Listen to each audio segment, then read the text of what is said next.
Hello বন্ধুরা, তো কেমন আছেন আপনারা সবাই? তো ওয়েলকাম আমার চ্যানেলে। তো আজ একটা বিষয় নিয়ে কথা বলবো।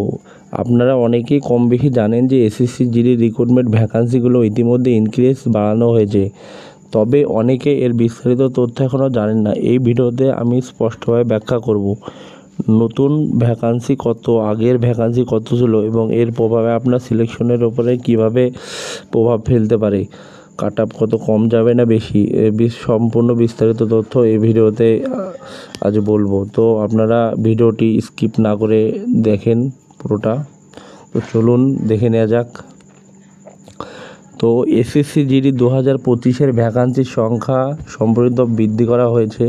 প্রথমে মোট ভ্যাকান্সি ছিল 29,881টি, অর্থাৎ প্রথমে ভ্যাকান্সি 29,881টি ঘোষণা করা হয়েছিল।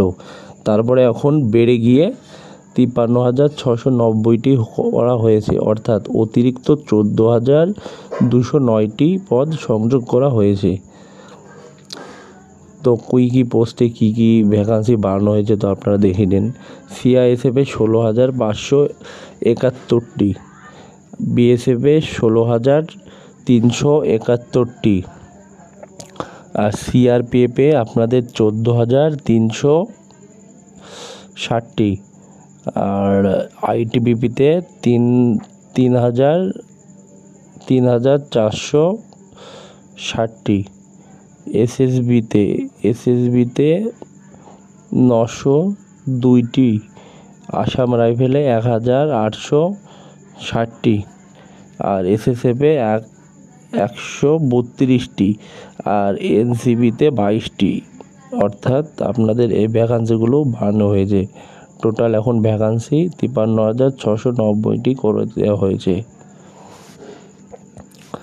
তো এর ফলে বলা যাচ্ছে যে কাট আপ এবার 100-র নিচে হতে পারে যত সম্ভব, কারণ আপনারা দেখেন যে এবার এক্সামটা হার্ড এসেছিল, তারপরে আবার আপনার